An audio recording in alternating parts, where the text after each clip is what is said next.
Abram, there's no way around it. Today, I'm going to say something nice about you, and you're just going to have to accept it. Can you do that for me? It doesn't matter whether or not I'm uncomfortable. It doesn't matter, but I It just doesn't want you to matter. soak it in. Okay, just soak it in. All right, I'll try.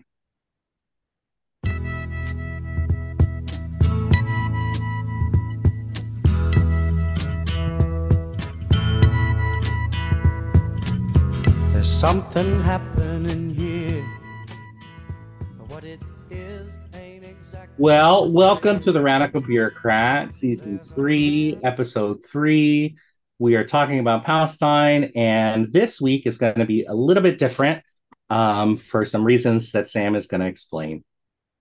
Yeah. So if you've listened to our first two episodes of this series, you can hear, especially in the second episode, that we really were struggling with what to say about this. We knew that there's something happening here around Israel and Palestine that is hard for us to talk about. And we felt like this was the space we wanted to use to talk about it. And yet, here we were talking about it. And I don't know, it was like we weren't really saying something and words weren't enough. And, I think I said something to that effect on episode 2. Like, words are just not enough right now.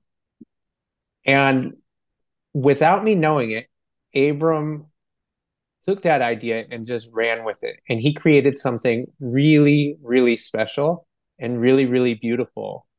Um, and he took really this gap where words weren't enough. And instead of words, he used music and he used art and he used other people's voices who are much more powerful than our own. So, listeners, I really, with all of my heart, think that you're in for a treat with what Abram created.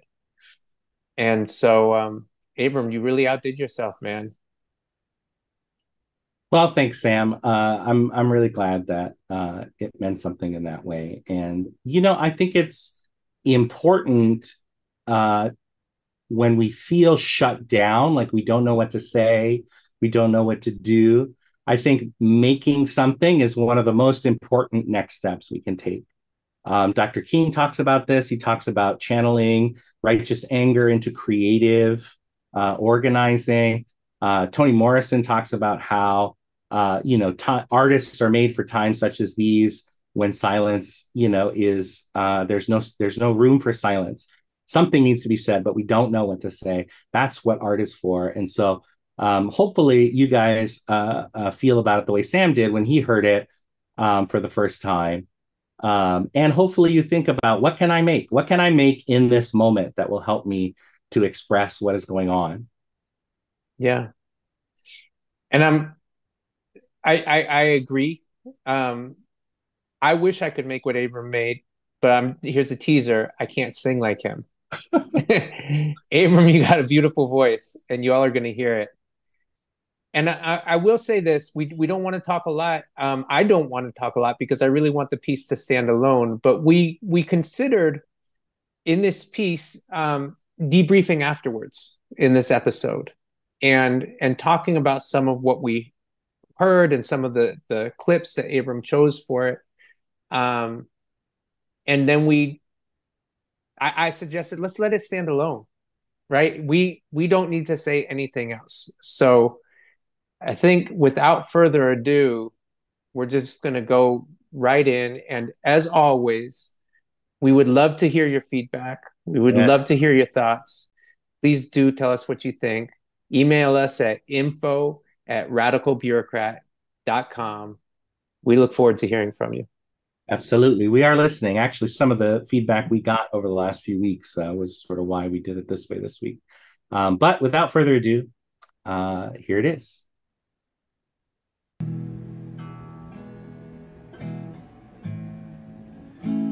Civil defense workers in Gaza have now recovered at least 310 bodies buried in a mass grave at the Nasser Medical Complex in the southern Gaza city of Khan Yunis.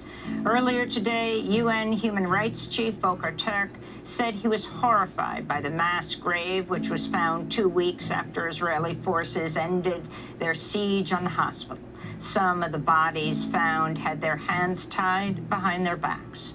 Today marks 200 days since Israel launched its assault on Gaza. On Monday, the UN Special Rapporteur on the Right to Health, Tlaleng Mofokeng, warned the impact of the Israeli war will be felt for generations. Mental health, intergenerational trauma, the kinds of acute assistance, medical debriefing, psychological debriefing that many children still have not received is of serious concern.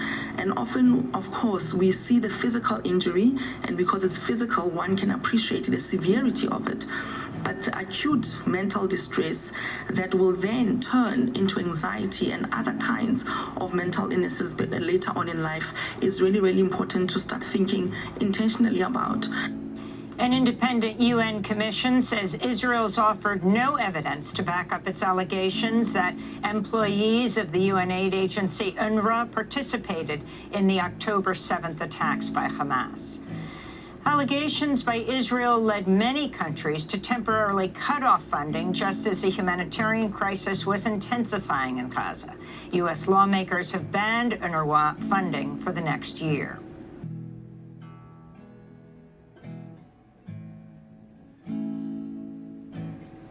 There's something happening here, but what it is ain't exactly clear. There's a man with a gun over there telling me that I got to beware. It's time we stop. Hey, what's that sound? Everybody look what's going down. Honorable Chairperson, I was taught when I was very young that insults are the last refuge of a scoundrel. And so calling me a terrorist, friend of Hamas, etc., is like water off a duck's back, because it's an absolute untruth and is a mere insult of a scoundrel who has run out of ideas. It has been clear in all our contributions that we support a two-state solution. The rights of Palestinian people are infringed on a daily basis. The Honorable Lekota was reported in a Jerusalem newspaper as saying there is no apartheid in Israel. People ride on buses together. He forgot to say that Palestinians are forced to live in small enclaves. They are not allowed to own their own property.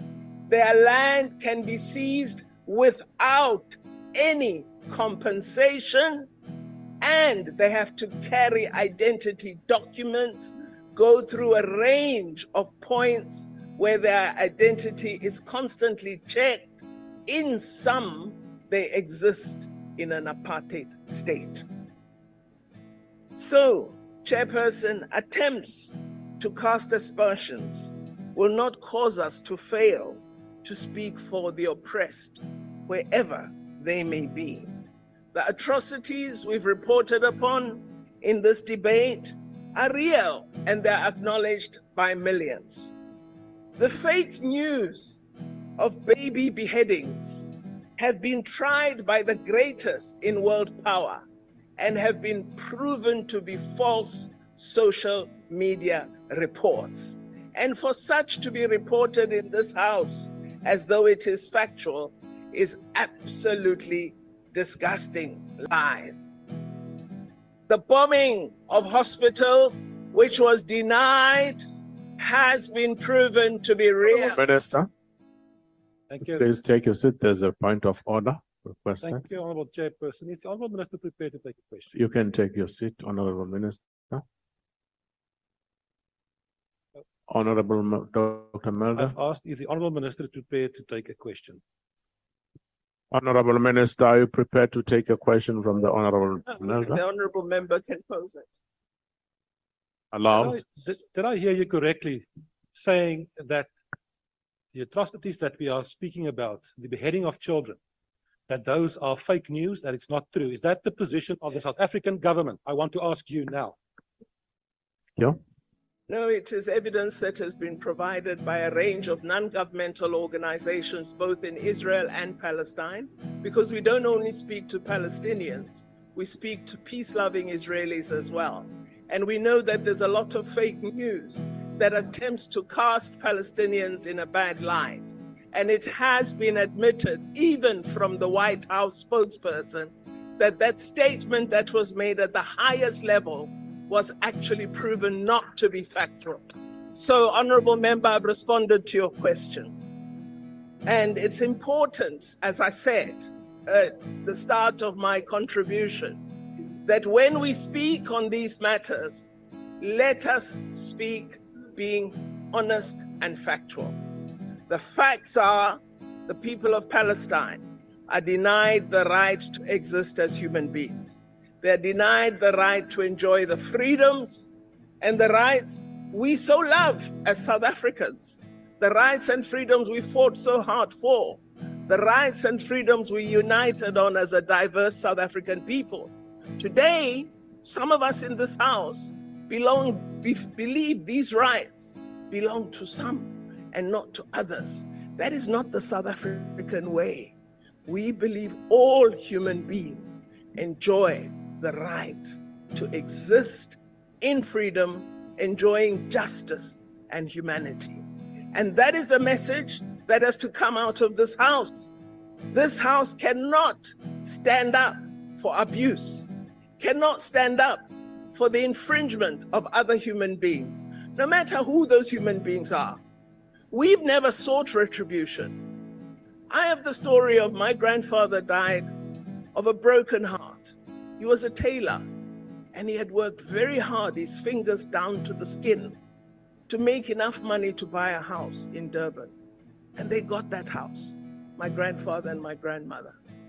2 years after they got it, the area was declared a white area. They lost that house without compensation, and he essentially died of a broken heart. I have no retribution, because today I'm part of seeking to build a better South Africa. And our role must be to seek to build a better world.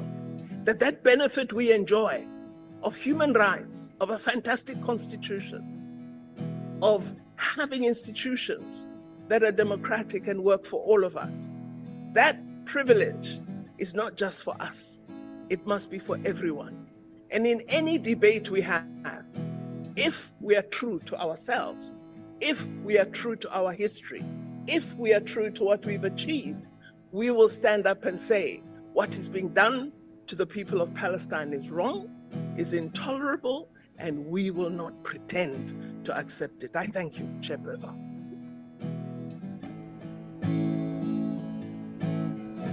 There's battle lines being drawn, and nobody's right if everybody's wrong. Young people speaking their minds are getting so much resistance from behind. Think it's time we stop. Hey, what's that sound? Everybody look what's going down. Why does the United States support Israel? Well, there's a history, and a very interesting one. It actually goes back a long time. One thing to remember is that Christian Zionism is a very powerful force, which goes back long before Jewish Zionism. In England, particularly, Christian Zionism was a powerful force among British elites. It's part of the motivation for the Balfour Declaration and for Britain's support for Jewish colonization of Israel. Remember, the Bible said, and that's a big part of British elite culture. Same in the United States. Woodrow Wilson was a devout Christian who read the Bible every day. So did Harry Truman. In the Roosevelt administration, one of the leading officials. Harold Ickes once described the return of the Jews to Palestine as the greatest event in history. It's realizing the lesson of the Bible. These are deeply religious countries in which the biblical commands, so-called, are taken quite literally. Also, this is just part of colonization. This is the last phase of European colonization. Settler colonial societies in which the settlers came in essentially eliminated the native population, also driven by religious principles, very religious groups driven by Christian Zionism. Those are major cultural factors. There are also significant geostrategic factors. You go back to 1948, there was actually a split between the State Department and the Pentagon in the United States over how to react to the new state of Israel. The State Department was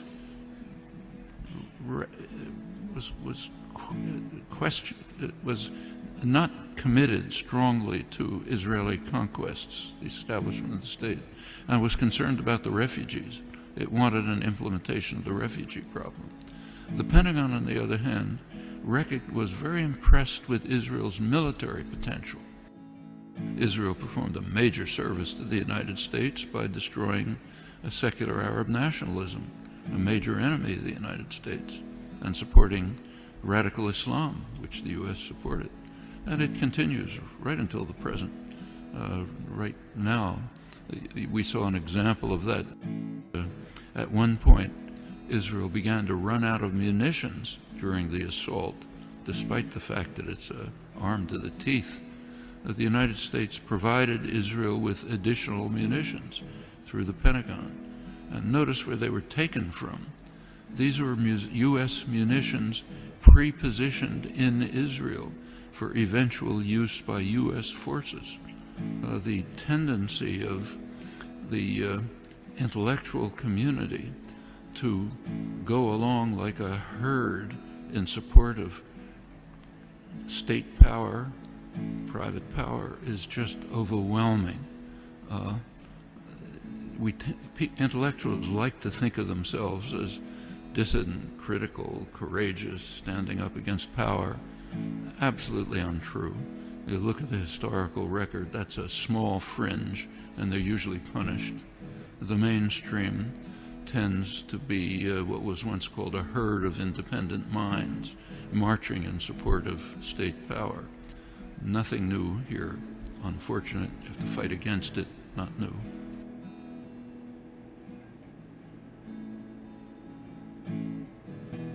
What a field day for the heat.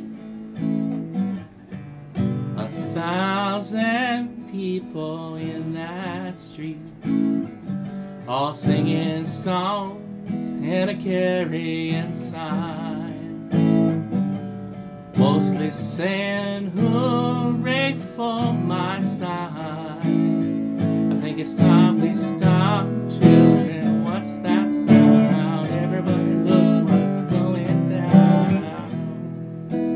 Tonight's Seder in the streets, which will be happening on the second night of Passover, which is a holiday we observe every year that is all about liberation and how our liberations are intertwined with one another, is coming just hours ahead of a likely Senate vote on $14 billion in military funding and weapons to Israel. So we're here to tell Senator Schumer that this is enough and we need to end U.S. complicity in Israel's genocide against Palestinians. And at the core of the Passover story is that we cannot be free until all people are free.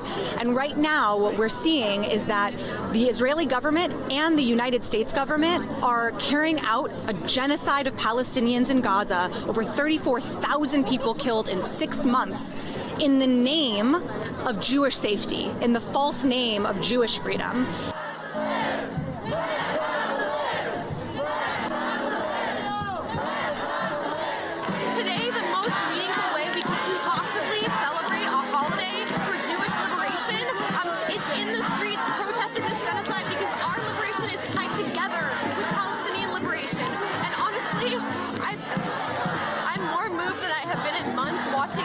Jews get arrested alongside Jewish elders, saying, not in our name, as we have been for 6 months.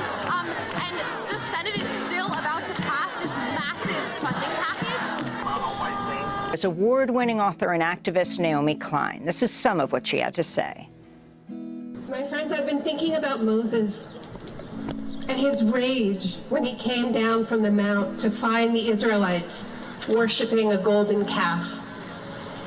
The ecofeminist in me has always been uneasy about this story. What kind of God is jealous of animals? What kind of God wants to hoard all the sacredness of the earth for himself? But there is, of course, a less literal way of understanding this story. It is a lesson about false idols, about the human tendency to worship the profane and shiny, to look to the small and material rather than the large and transcendent. What I want to say to you this evening at this revolutionary and historic Seder in the streets is that too many of our people are worshiping a false idol once again. They are enraptured by it, they are drunk on it, they are profaned by it, and that false idol is called Zionism.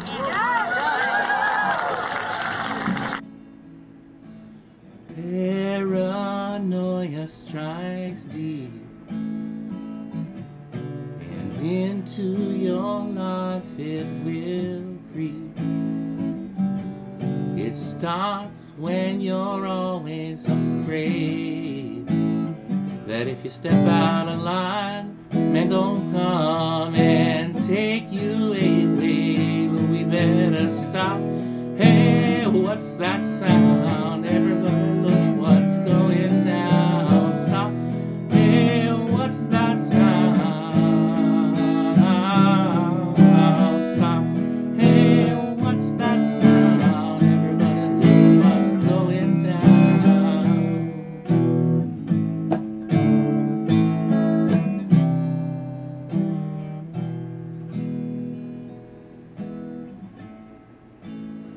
But there's a lot of work to be done. We are a small organization, and right now we are in the middle of this a story that we wish we were not part of. We are an organization that we want to go to difficult places and bring food to people and bring joy to people. Because people, when it's about food and water, they need you today. So for me, I think the grief is going on, especially the members I knew closely.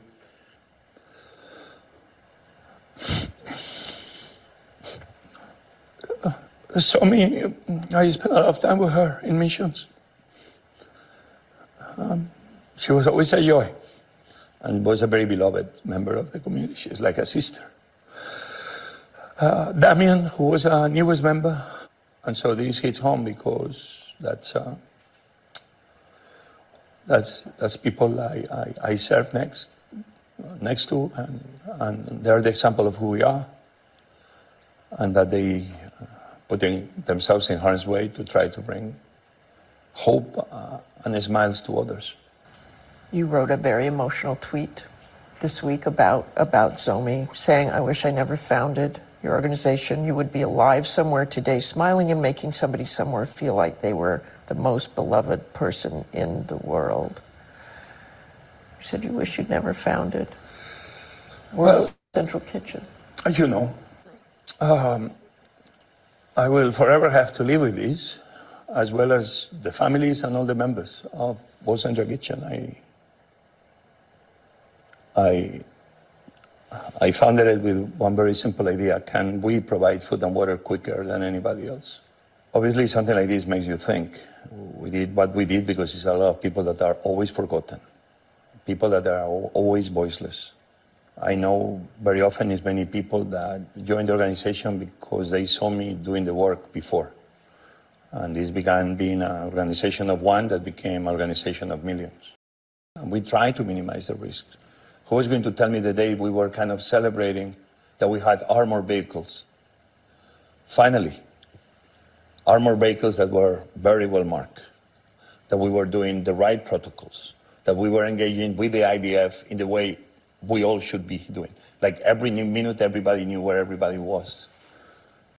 They say that their drone video, and this has not been verified, this video, that they say shows Hamas operatives and they thought one fired from an aid truck. Every time something happens, we cannot just be bringing Hamas into the question. I think IDF knows better than anybody that can be a better army. It should be protocols, should be rules of engagement, that somebody has to be making sure that they happen in a war zone. Is way too many cases now of humanitarians dying. Many civilians, women, children, that the only thing they did was trying to get close by to somewhere that they were giving them flour or bread. This is not anymore about the 7 men and women of World Central Kitchen that perished on this unfortunate event. This is happening way for too long. It's been 6 months of targeting anything that seems moves. This doesn't seem a war against terror. This doesn't seem anymore a war about defending Israel. This really, at this point, seems it's a war against humanity itself. My humanity tells me that obviously I don't want to believe that World Central Kitchen was targeted. And probably this was not the case. Because offshore they knew our movements, offshore they knew our teams, offshore they were in direct contact with the different people that coordinate in these situations. But obviously this keeps happening. This breaking of communications keeps happening. Civilians must be protected. Humanitarian organizations must be protected. There are people that have names and last names. There are people that matter. They cannot be voiceless. They cannot be ghosts of wars that don't make sense. We are losing all the basis of what humanity should be there for. If somebody knows suffering, that's the people of Israel. If somebody really understands the meaning of suffering, if somebody should be holding the highest standards of humanity, I would say that's also the people of Israel. I think both truths can live in the same place. You can be a friend of Israel, and at the same time, you can be telling your partner in the Middle East, you cannot be conducting war in such a way. You cannot be destroying every building, every hospital, every school, every university. You cannot be destroying just the future for decades of more than 2 million Palestinians. And in the process, leaving them hungry, leaving them without water, or what is even worse, just shooting them in the middle of the street in the process of trying to have access to food.